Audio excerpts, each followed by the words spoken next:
बहुत बढ़िया क्वेश्चन है ये। क्वेश्चन क्या बोल रहा है, देखिए क्वेश्चन क्या बोल रहा है। आपके पास में ए का एक मैट्रिक्स दिया हुआ है, बी एक मैट्रिक्स दिया हुआ है, और आपको डिटर्मिनेंट ऑफ ए बी की वैल्यू निकालनी है। दो प्रॉपर्टी लग रही है इसमें। एक प्रॉपर्टी तो ये होती है कि determinant of A into B अगर निकालना है तो आप अलग अलग कर सकते हैं, ए इंटू डिटर्मिनेंट ऑफ बी, ये होता है एक प्रॉपर्टी, पहली बात। दूसरी बात, अगर आपको मान लिया जाए कि डिटर्मिनेंट निकालना है किसका, ए बी सी और 0 0 0 0 0 0, देखिए डायगोनल मैट्रिक्स था। अगर इसका डिटर्मिनेंट निकालना है, डायगोनल मतलब केवल डायगोनल के एलिमेंट्स है, बाकी के सारे एलिमेंट्स 0 है, तो इसका डिटर्मिनेंट क्या होगा, determinant of A is equal to A into B into C. एक प्रॉपर्टी ये मालूम होना चाहिए आपको, अगर डायगोनल एलिमेंट्स है, केवल विकर्ण के अवयव है, बाकी के अवयव शून्य है, या तो विकर्ण के नीचे के भी अवयव शून्य है, या तो फिर विकर्ण के ऊपर के अवयव शून्य है, तो इसका डायरेक्ट डिटर्मिनेंट होता है ए इंटू बी इंटू सी। ठीक है, यहां पर क्या हो जाएगा, देखिए आप यहां पर ऐसे ही तो है ना, तो ए का डिटर्मिनेंट क्या हो जाएगा, तीनों का गुना कर दो, तीनों का गुना कर दो, 2 की घात 3 हो गया।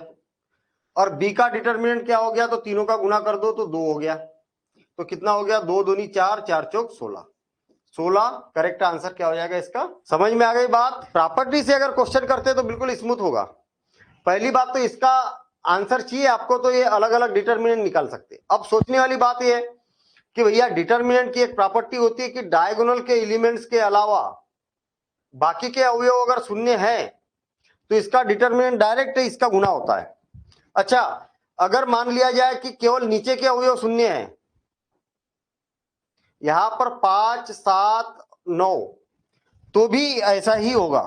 अगर ऊपर के अवयव शून्य है, नीचे कोई अगर नॉन जीरो है, तो भी ऐसा ही होगा। ठीक है, तो ये प्रॉपर्टी हमें मालूम होना चाहिए। चलिए आगे देखते हैं हम अगला क्वेश्चन। बहुत बढ़िया क्वेश्चन है ये भी। ये क्या, 3 कोटि का अवयव है, कौन, ए और बी, और determinant A is equal to कितना है, -1 है, और determinant B is equal to कितना है, 3 है। इतना आपको दिया हुआ है। देखिए अगर मान लिया जाए कि आप ए इंटू बी करते हैं तो आपको जो मैट्रिक्स मिलेगा 3 गुणित 3 का है ना ये, ठीक। अच्छा, 3 गुणित 3 यहां पर याद रखना। मान लिया जाए, ऐसा समझते हैं हम, A into B is equal to क्या है, ए और बी का आप अगर गुना करते तो यहां पर कुछ ना कुछ अवयव आएंगे ना, A B C D E F G H I. इस कॉन्सेप्ट को समझना। आपको क्या बोला है, पहले प्रश्न को अच्छे से समझो। ए और बी दो मैट्रिक्स है, दो अवयव है, 3 कोटि के वर्ग अवयव है। ठीक है, दोनों का अगर हम आपस में गुना करते हैं तो वो भी 3 कोटि का ही मिलेगा आपको। ठीक है, मिल गया। अब इसमें अगर 3 का गुना करते हैं, तो अगर 3 का गुना किया जाए तो क्या होता है, आपको मालूम है, सभी अवयव में 3 का गुना हो जाएगा। हो जाएगा कि नहीं होगा, बिल्कुल हो जाएगा। इसका अगर डिटर्मिनेंट निकालते हैं हम तो क्या हो जाएगा बताइए, इसका डिटर्मिनेंट निकालते हैं तो ये हो जाएगा, देखिए ध्यान देना इधर, determinant of A B C D E F G H I, इसमें से 3 को कॉमन निकाला, इसमें से भी 3 को कॉमन निकाला, इसमें से भी 3 को कॉमन निकाला, तो 3 की घात 3 होगा कि नहीं होगा। बात समझ में आई। इंपॉर्टेंट बात आपको यहां पर यह समझना है कि जब मैट्रिक्स में किसी संख्या का गुणा किया है तो सारे अवयव में गुणा होता है, लेकिन डिटर्मिनेंट में अगर किसी संख्या का गुणा किया जाए तो केवल एक पंक्ति या केवल एक स्तंभ में गुणा होता है। हमने मैट्रिक्स को डिटर्मिनेंट में कन्वर्ट कर दिया तो इसमें से सब में से 3 कॉमन निकालेंगे तो 3 की घात 3 निकलेगी कॉमन। अब देखिए इसको क्या लिखा जा सकता है, 3 determinant of A determinant of B, इसका मान कितना है, इसका मान कितना है, 3 यानी कि 27। कितना हो गया, 27, 27 हो गया। ठीक है, मतलब हम चल रहे हैं किसके इक्वल टू, 3ab, इसके इक्वल टू चल। 27। अब इनके मान रख दो, इनके मान रख दो यहां पर। ये कितना हो गया, डिटर्मिनेंट ऑफ ए बी, ठीक है, determinant of A B, determinant of A B का मान इतना हो गया। अच्छा, अब यहां पर देखिए, ये यहां पर हम 27 लिख देते हैं ना, और डिटर्मिनेंट ऑफ ए बी, या तो एक काम करता हूं ना, मैं इसको मैं ऐसा लिख देता हूं, 3 into determinant of A B, ऐसा लिख देता हूं, ठीक है ना। तो 3 डिटर्मिनेंट में अगर कन्वर्ट करेंगे तो कितना हो जाएगा, 27 हो जाएगा, 27 और determinant of A into determinant of B, ऐसा हो जाएगा। 27 और डिटर्मिनेंट ऑफ ए की वैल्यू कितनी है, डिटर्मिनेंट ऑफ ए की वैल्यू -1 है, और डिटर्मिनेंट ऑफ बी की वैल्यू कितनी है, 3 है। तो ये हो जाएगा -81, -81 करेक्ट आंसर क्या हो जाएगा इसका, बी हो जाएगा।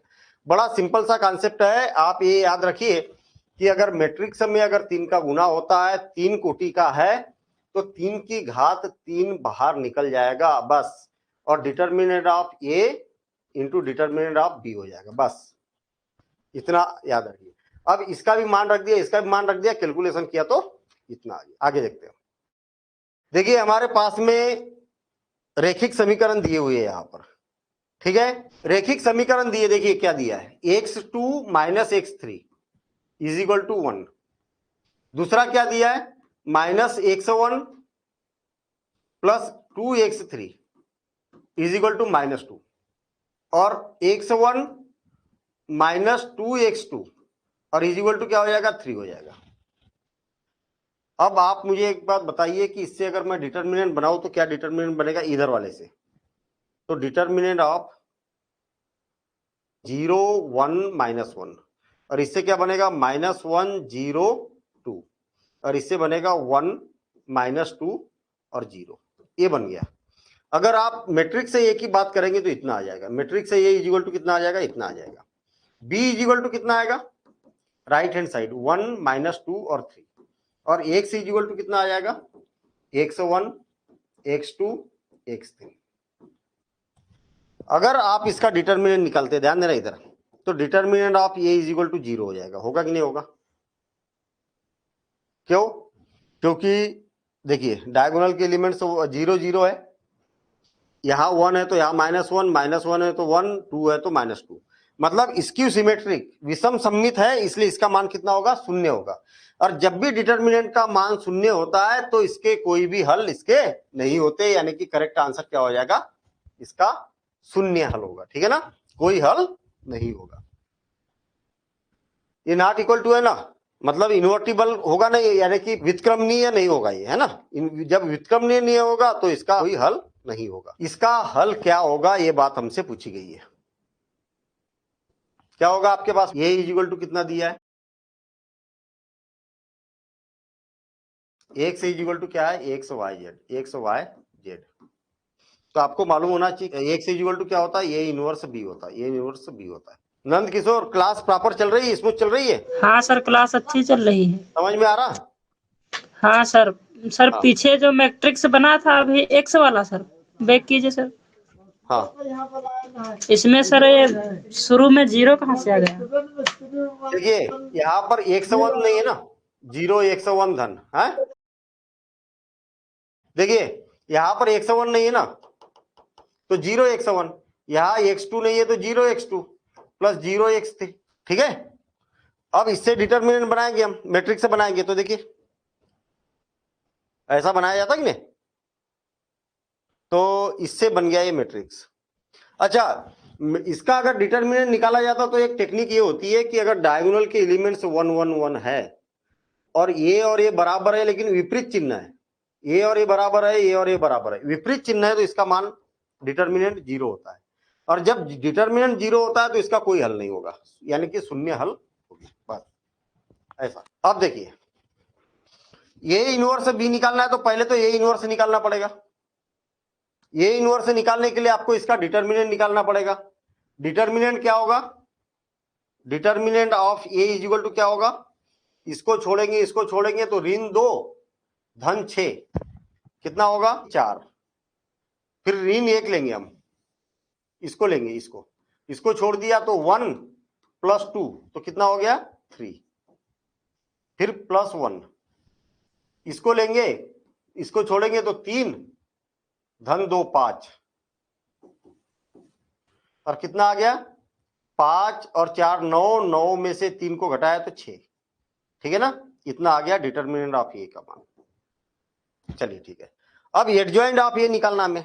एडजॉइंट ऑफ ए निकाल रहे हैं हम, देखिए जो शॉर्ट ट्रिक है उसी से निकाल रहे हैं हम। 1 1 1 1 -2 -2 1 3 1, एडजॉइंट निकाल रहा हूं मैं। ये दोनों पंक्तियों को फिर से लिख देंगे, 1 1 1 1 ऋण 2 ऋण 2। ये दोनों कॉलम को फिर से लिख देंगे, 1 1 1 1 1 और 1 -2 3 1 और -2। इसको और इसको छोड़ देंगे, क्या हो जाएगा, इसका मल्टीप्लिकेशन करेंगे माइनस इसका मल्टीप्लिकेशन करेंगे तो -2 + 6 यानी कि 4, -2 -1 तो -3, 3 + 2 5, और इसका 3 -1 तो 2, और इसका क्या हो जाएगा 1 -1 तो 0, 1 -3 तो -2, इसका -2 + 2 तो 0, 1 + 2 तो 3, और इसका क्या हो जाएगा -2 -1 -3, इतना आ गया। ये क्या आ गया कोफैक्टर निकला। क्या निकला कोफैक्टर निकला, ये निकला कोफैक्टर बोल सकते हैं उसको। अच्छा कोफैक्टर बोल सकते हैं। अब कोफैक्टर के हम क्या करेंगे, इसकी पंक्तियों को स्तंभ में कन्वर्ट कर देंगे। देखिए ये इनवर्स इज इक्वल टू क्या हो जाएगा 1 divided by determinant of A into adjoint of A. देखिए 1/6, एडजॉइंट ऑफ ए की वैल्यू कितनी है 4 -3 5 2 0 -2 और 0 3 -3, इतना आ गया। देखिए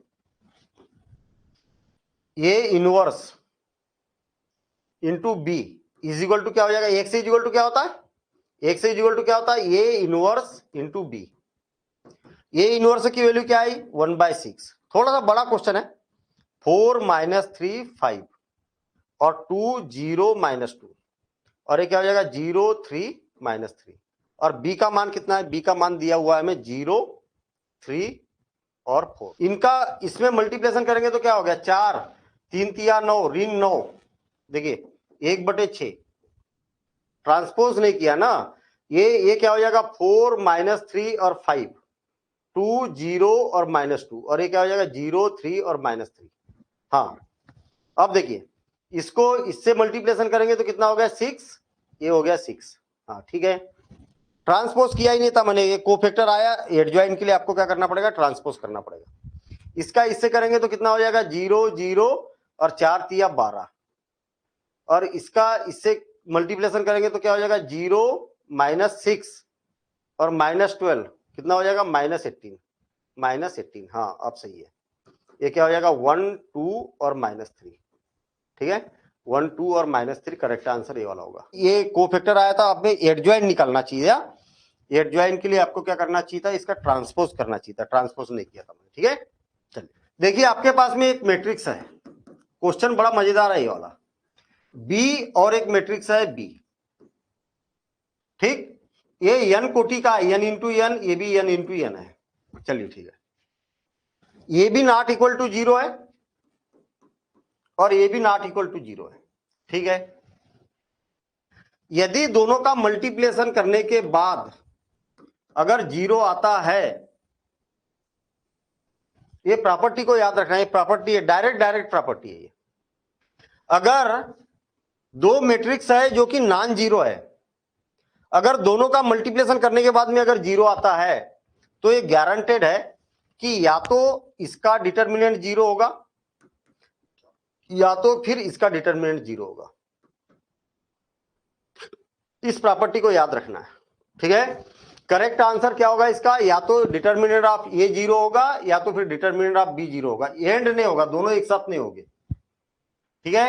ये भी गलत है, और determinant of A determinant of B not equal to 0 ये भी गलत है। देखना फिर से और एक बार, मैं क्या बता रहा हूं ये समझिए आप। मान लिया जाए ए इज इक्वल टू, मैं एक मैट्रिक्स बनाता हूं, एक मैट्रिक्स बनाता हूं और उसमें यहां पर दूसरा मैट्रिक्स बनाता हूं।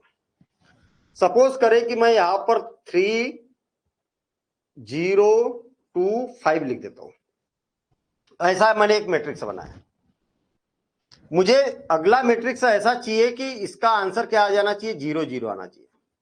अब ध्यान देना इधर, इसका डिटर्मिनेंट 0 होगा क्या, नहीं होगा, होगा क्या, नहीं होगा। अब यहां पर ऐसे अवयव लिखना पड़ेगा कि इसका आंसर क्या आ जाए, 0 आ जाए। देखना, इसका मल्टीप्लिकेशन इससे किया जाता तो गारंटेड यहां पर क्या होना चाहिए, 0 होना चाहिए। यहां पर कुछ भी आ सकता है, 5 आ सकता है, ठीक है। अच्छा, इसका मल्टीप्लिकेशन इससे करेंगे तो यहां पर भी क्या होना चाहिए, 0 आना जरूरी है। यहां पर कुछ भी आ सकता है, अभी के हिसाब से भाई यहां पर कुछ भी आ सकता है। ये आ गया, मान देखना, इसका मल्टीप्लिकेशन इससे करूंगा 0 आ गया, इसका मल्टीप्लिकेशन इससे करूंगा तो 0 आना चाहिए, मतलब ऐसा होना चाहिए। इसका मल्टीप्लिकेशन इससे करूंगा तो इसका मतलब ये हुआ कि यहां पर भी क्या आना चाहिए, 0 आना चाहिए, तभी यहां 0 आएगा। और इसका मल्टीप्लिकेशन इससे करूंगा तो यहां पर भी क्या आना चाहिए, 0 आना चाहिए। तो इसका डिटर्मिनेंट क्या होगा, 0 होगा। देखना, अगर मान लिया जाए कि यहां पर आपके पास में 0 है, अब देखना इसका मल्टीप्लिकेशन करेंगे इससे तो यहां पर कुछ भी अंक आ सकता है। जैसे मान लिया 7 आ गया, देखिए इसका मल्टीप्लिकेशन यहां पर 11 आ गया।